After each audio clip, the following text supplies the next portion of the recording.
Well, hey there, Renolda. Are you ready for some good news? Jesus has made a promise that all things broken will be made new. And His people have been invited to participate in this greatest adventure. We are spending our summer together in the book of Nehemiah, and today we're turning our attention to chapter 2. Today we're beginning to unpack what it is that He's going to do in the fallen Jerusalem to restore a location for God's people to return from exile. And we're going to look at all of the value, all of the things that happen around Him understanding clearly that this is His job. And it made me think of my first summer jobs. And maybe you had a first summer job that you loved. Maybe you waited tables. Maybe you were a lifeguard. But I saw a list this week of terrible first jobs that people had. And the list cracked me up. There were people that their first job was they were human statues. Meaning they would go to these amusement parks and they would paint themselves gray or gold and they would stand completely still looking like a statue until somebody came up to them and then they would move and scare that person. Other people were hired to be lawn gnomes in these huge city parks or professional line stand-ins, meaning people would hire them to go stand in line at an amusement park for a ride or to buy tickets. And when they got close to the front of the line, the person that was being paid to be a stand-in would get out of the line and someone would get in the line and get the thing that they'd been waiting for. Or my favorite maybe was that someone said that they were hired for a summer to be a professional bubble wrap popper. All of that bubble wrap that comes in fragile items, they were to pop all of those so that could be recycled. And I thought, well, that's a job that my 10-year-old could do because Zachary loves to pop bubbles. We're looking at Nehemiah's calling, his job, the thing that God created him to do to help bring the people back out of exile. And as we do so, we're reminded that we are at the end of the Old Testament. We're at the end of a very familiar cycle. If you look at the Old Testament, it breaks down into several large chunks of types of literature and types of narratives. At the beginning, you get the patriarchs and you get the creation narratives, and then you get the period of the judges, and then you get the cycles of the kings and the prophets. And this story of Nehemiah comes at the end of that cycle, at the end of that time. And if you look at the Bible, you'll notice that the Bible is filled with people who God placed in unique jobs for a unique purpose of accomplishing His goals. For instance, Joseph, who ends up ruling in Potiphar's house, has no business being in Egypt other than his brothers sold him into slavery, and now God's going to put him in a unique position of authority and influence. The same thing happens to Moses. Moses, the Levite, should have grown up in the land of promise, but instead he is sent up the Nile River, ends up in the Pharaoh's court, where he has a place of influence, and God uses him to restore the people back to the promised land. Several weeks ago together, we explored the story of Daniel. Daniel's another example of someone who should have grown up in Jerusalem, should have grown up with all of the education and the trappings of being from the tribe of Judah, but instead he was exiled by King Nebuchadnezzar to Babylon. And while there, he finds a place of prominence in King Nebuchadnezzar's palace. What we're seeing now in this text is the fulfillment of the prophecy in 2 Kings 25, where it says, in the 5th month, on the 7th day of the month, that was the 19th year of King Nebuchadnezzar, king of Babylon, Nebuchadrezzar, the captain of the bodyguard, a servant of the king of Babylon, came to Jerusalem. And he burned the house of the Lord and the king's house and all the houses of Jerusalem. Every great house he burned down, and all the army of the Chaldeans who were with the captain of the guard broke down the walls of Jerusalem. So this is what has happened. The people have not only been exiled like Daniel, but also the walls and the city and the temple and the homes have been destroyed. But God was going to keep His promise. God was going to keep His promise that a remnant would remain, and that remnant would be leaders, and that remnant would need to return to their first love of God, and that remnant would be from which God would return those people from exile, to return them from a line of Judah. Jesus would come. So God was going to keep His promise, but to keep His promise, even while in exile, there had to be a group of people that persevered. And you can trace the story of Nehemiah actually pretty quickly back to the story of Esther. If you've ever read the book of Esther, you know how just beautiful that story is. And there's been some debate about whether it should have even been included in the Bible because it never explicitly says the name of God. But God's providence, His hand of providence, His hand of providing is all over the book of Esther. And in chapter 1 of the book of Esther, we hear about this great king Xerxes. Now, Xerxes is the son of Darius, and Darius had married one of the daughters of Cyrus, and so you end up with this kind of line of Xerxes had married into Darius's family, and Darius was from Cyrus's family. And Xerxes loved his throne. It was so enormous that when he would travel from city to city, from conquest to conquest, it's recorded that 100 people had to carry it from one battle to another. And he would give orders from this large empire of how they were to move across the known world to take new land. The Persian Empire, by the time we get to the book of Esther, is nearly 3 million square miles. That's the size of the United States of America.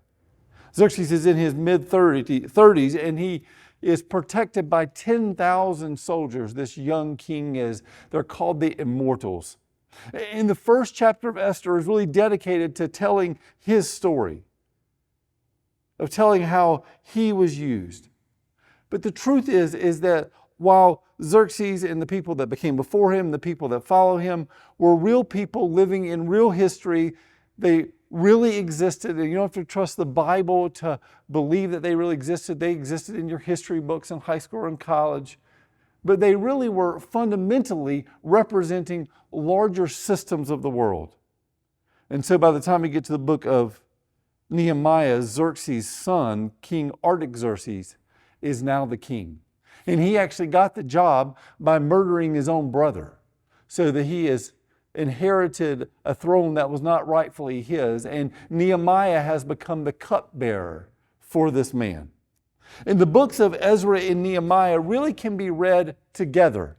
They really serve as one book. And for most of Christian history, actually, you would find Ezra and Nehemiah together. And so if you buy commentaries about them, you'll find that they kind of have continuity between them. In the books of Ezra and Nehemiah, it really tells the story of 3 different people. Ezra opens with the story of Zerubbabel. Zerubbabel is the person who returns from exile to Jerusalem and rebuilds the temple. His story is followed by the story of Ezra, who returns the people to their love of Scripture and returns them to the following of the law. And then the third story that's found in this book of Ezra and Nehemiah, this kind of wide-spanning, long piece of history, is the story of Nehemiah. Nehemiah is a man who God is going to use to be sent back to Jerusalem to rebuild this wall. And there's a deep lesson, there's many deep lessons of leadership actually in the story of Nehemiah, but one of them is about the value of work. We learn by studying the story of Nehemiah that whatever you do and whoever you work for, you actually work for Jesus. Whatever you do and whoever you work for, you actually work for Jesus. Meaning, we do all things, whatever part of the world that God has given to you for this season to cultivate, you're doing it for someone, on behalf of someone, but you're really working for Jesus. And we see in the story of Nehemiah this very clear theology of work.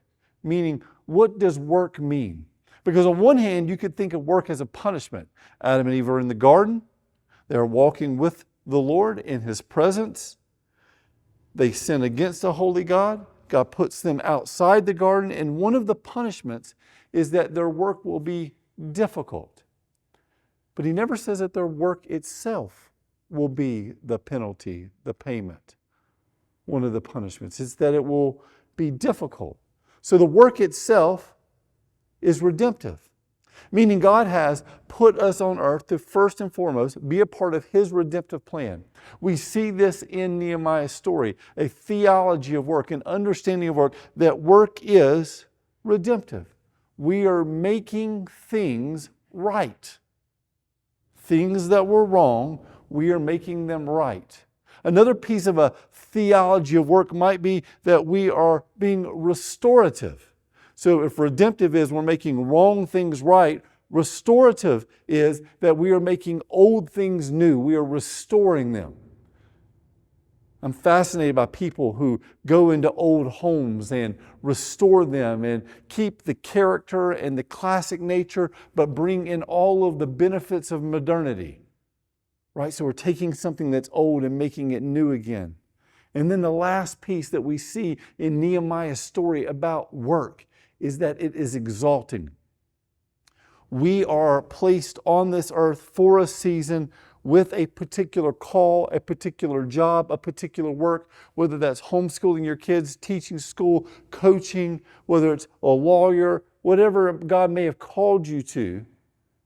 It is clear that all of us have the same purpose, the same theology, the same understanding of work. God is using His purposes in us and through us so that we might work out His redemptive, restorative, and exalting purposes.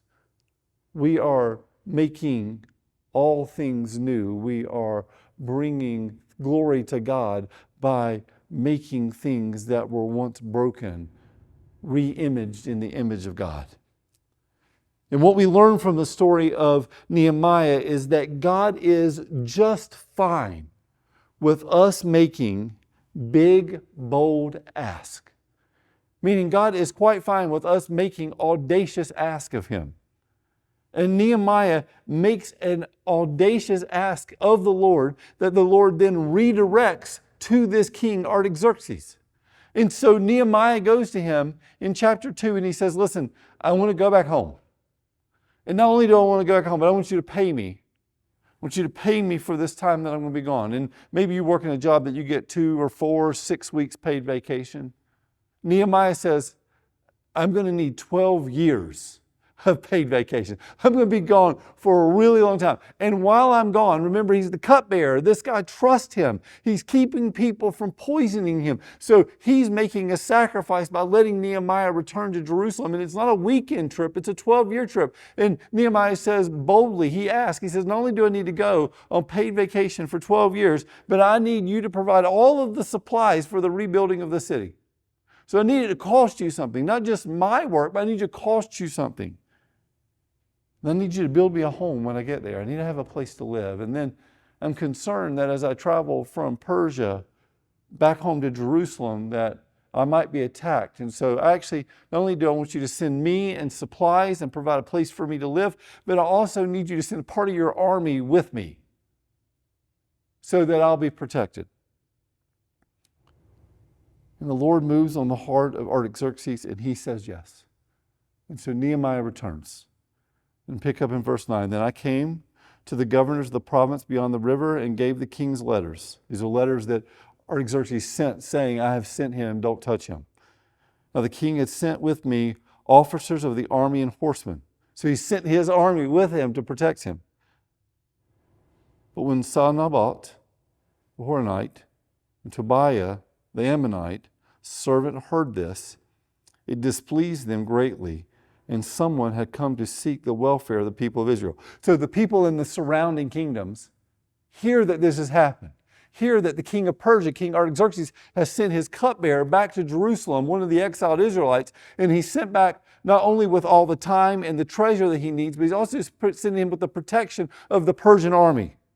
And these political leaders that are surrounding the area, they begin to be antagonistic towards Nehemiah. I was listening to a sermon this week and I heard a guy quote Taylor Swift. And so it feels like on Family Worship Sunday, I quote old T Swift one time, right? Haters are going to hate, right? So you get this understanding that these guys, they're probably just jealous. They're jealous that what has been destroyed might come back with the help of the Persian army. Verse 11, we pick up. So I went to Jerusalem and there were 3 days. Then I arose in the night and a few men with me.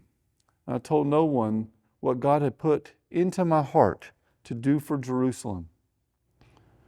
There was no animal with me but the one on which I rode. So he goes privately in the middle of the night, he tells no one to inspect the damage, and he says, that God has put it into my heart. I need you to realize that when you're reading the book of Nehemiah here, you're reading insights from his own journal. He's writing this in real time as this is happening. He's writing this down in real time as he's experiencing God's call in his life to go and make things right. And in doing so, he says, I have responded to what God put into my heart. This sounds very familiar to the writing in Psalm 37. Delight yourself in the Lord, and He will give you the desires of your heart. Now, actually, I think that what Nehemiah says is instructive for understanding Psalm 37. Sometimes when we read that God will give you the desires of your heart, it becomes a trivial thing, like, whatever I want, God will give to me. Right? So if you're a student, that might be, God, I need a car, or I need an Xbox, or I need a girlfriend, I need a boyfriend. God, give me the thing I long for. If you're an adult, that thing may be a new job, or it might be a car for you, or it might be a girlfriend for you, or it might be a vacation for you. God, give me the thing I want. But that's clearly not what Nehemiah is talking about, and I think it's instructive to understand what the psalmist is saying in Psalm 37. Desires of my heart means that God put His desires in your heart. The more time you spend with Him, the more time you meditate on Him, the more that you focus on Him, the more you delight yourself, the psalmist says, in the Lord. He will give you the desires of your heart. Or what Nehemiah says, put into my heart this desire. See, desires of my heart are not of the flesh, but they're of the Spirit. God will shape you, mold you, create you, recreate you, reform you into His image. And the more you delight yourself, focus on the holiness and the goodness of the Lord, the more the Lord shapes your heart so that your desires of the flesh go away and the desires of the Spirit, the things that God really intended for you, replace those things. So he goes in the night to respond to what God had put into his heart in verse 13. I went out by night, by the valley gate, to the dragon spring, to the dung gate. These are great names, by the way. Feels like I'm reading something from like a medieval fantasy novel. And I inspected the walls of Jerusalem that were broken down and its gates that had been destroyed by fire. This is the fulfillment of 2 Kings 25. Remember, King Nebuchadnezzar's army comes in and destroys them, burns them down by fire. He now is seeing this. I was a part of a wedding a couple years ago, and I did part of their premarital counseling at their house. And I went into the living room, and I'm not even exaggerating when I say, in the living room, there was this piece of wood that her dad had put in the living room. It looked like it was probably like 16 by 8, like 2 full pieces of plywood. And it was full of pictures and fabrics and lace and menus and all kinds of things. And I said, what in the world is this fiasco that's hanging out in your living room? And she said, well, that's my vision board. I think it might be the first time I'd ever heard of a vision board. It was all of the ideas, right? So it was like a tangible, physical version of Pinterest. So Pinterest comes from the idea to pin your interest. And so it was like a real-life Pinterest board. She had put up all of these things. This is where her vision was coming into place. And here you see Nehemiah participating and getting a clear sense of what this city will look like once he rebuilds this rebuilds this wall. And here's what's so interesting to me. Nehemiah is very likely to never benefit from what he's doing here. Zerubbabel, Ezra, Nehemiah are called by God. God uses foreign kings to allow them to go back to destroy a city that the previous empire had destroyed. He uses the resources of a foreign king, the protection of the foreign king. And it's likely that these people are never going to benefit from the work that they're doing. Nehemiah is going to risk his life, give his time, his treasure, his talent away for a win that's likely not his. There's a famous story about the building of Walt Disney World in Orlando, where the brother of Walt Disney was there on its opening, but unfortunately Walt Disney himself had passed away in advance. And he never got to see Walt Disney World. And they're standing at the circle. If you've ever been there, You know, there's a kind of a circle once you enter into the gate, and they were standing there on the opening day, and someone looked over at Walt Disney's brother and said, "It sure is a shame that your brother never saw this." And Walt Disney's brother said, "He did. That's why it's here." See, he saw something that he would never experience. And Nehemiah knows that he is likely rebuilding a city for the future people of God, from which the Messiah that he had prayed for, he had longed to see, this Messiah that would restore Israel and bring the one true king, the one true Israelite that would restore and make all things right. It's likely he would never participate on this side of eternity in that victory. Yet he had a clear picture of what it was going to be.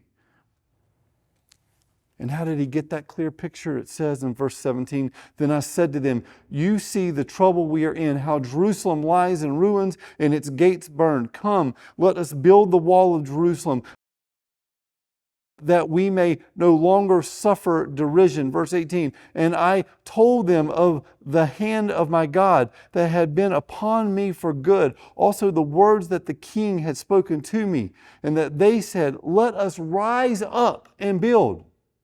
So they strengthened their hands for the good work." Remember, this is Nehemiah's journal.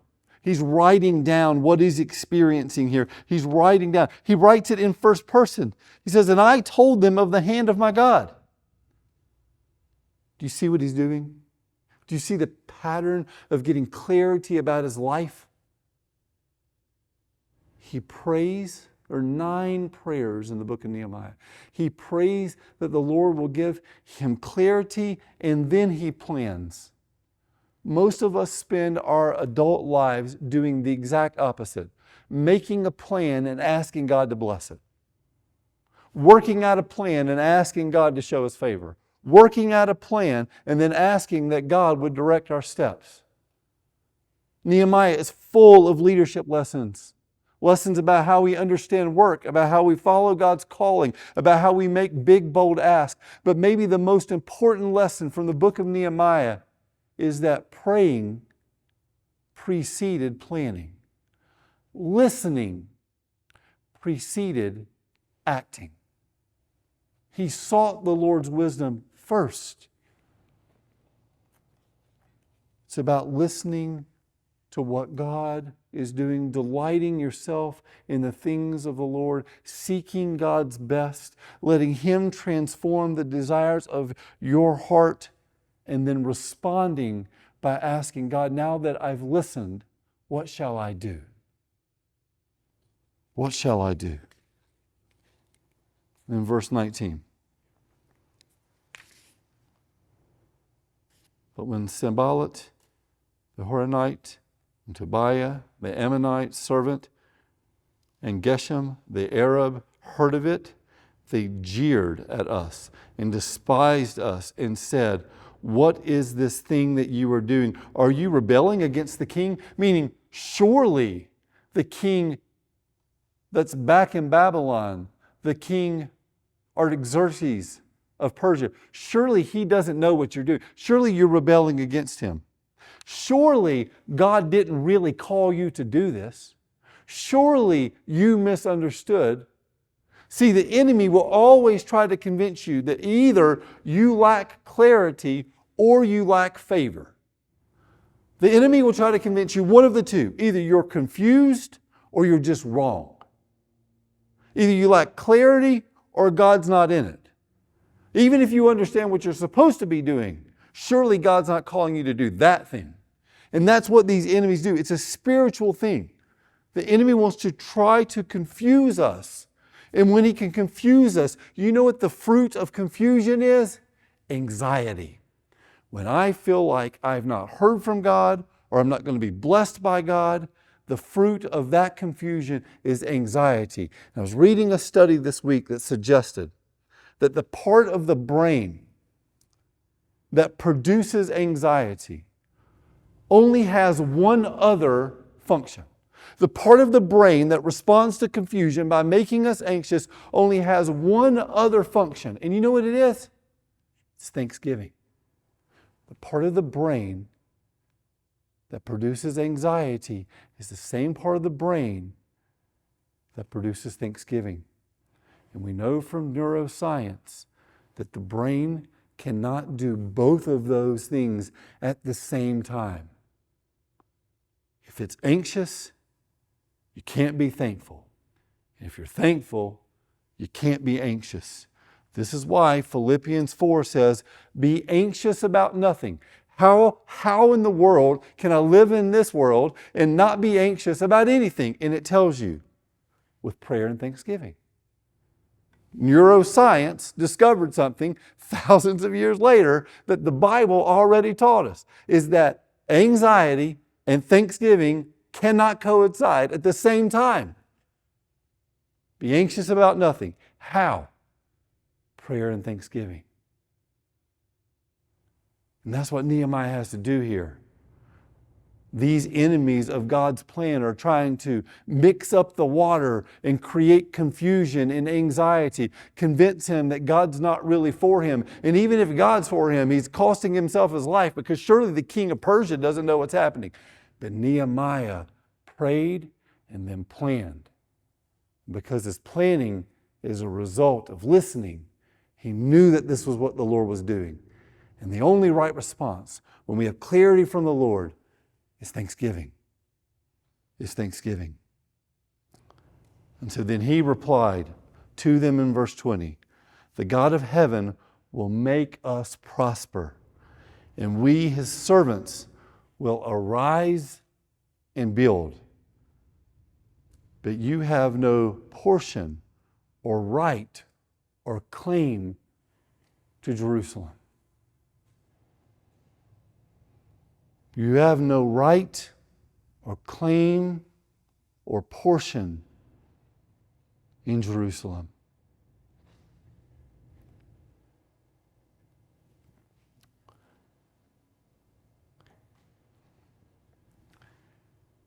If I were the devil, I wouldn't try to get global victories by convincing you that the resurrection isn't true. I wouldn't try to get a victory by convincing you that God's word isn't true. I wouldn't try to get a victory in your life in any other way other than to try to convince you that God can't use you. But yet God can use other people. They're more gifted, they're more talented, they're more special, they're more unique, they're more redeemed, they're more faithful. But God can't use you. Ezra and Nehemiah are full of ordinary people that God used in extraordinary ways. Zerubbabel is going to rebuild the temple, and Ezra is going to restore God's law and the teaching of his word. And Nehemiah is going to make an audacious claim. I can't be there for a weekend. I can't be there for a year. I got to be there for 12 years. And I need you to pay for it. I need you to give me a home. And I need you to provide for me safe passage from here to there. And I'm going to rebuild this place. And I'm going to do so knowing that I probably will never benefit from what God's going to do. But I know that God is telling a story on earth. And it's not the story of an exiled people. It's the story of a king.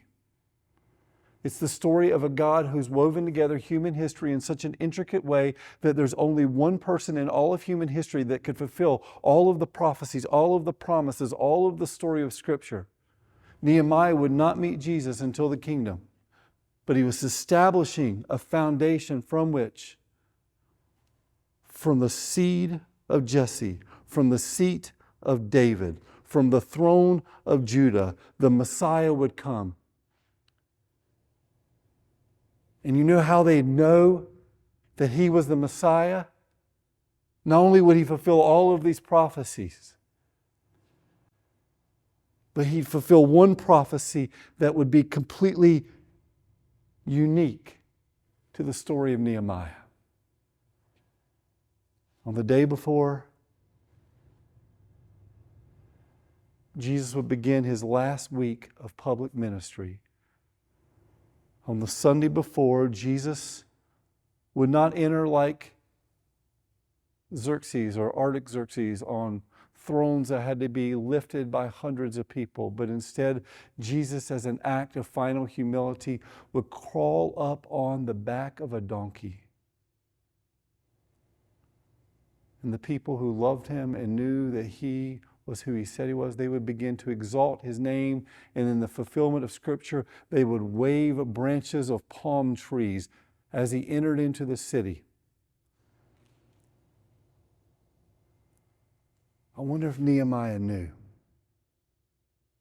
when he rebuilt that gate, but I guarantee he saw it that Palm Sunday from heaven, when Jesus the King entered through the gate that Nehemiah had rebuilt. God gave him a vision that he prayerfully understood. Then he made a plan, and God used him to change the world. The Bible is filled with ordinary people doing extraordinary things because they believed boldly that God was at work. And it's the assurance for me that God can still use us to make himself known in our church and in the world. And that's the gospel.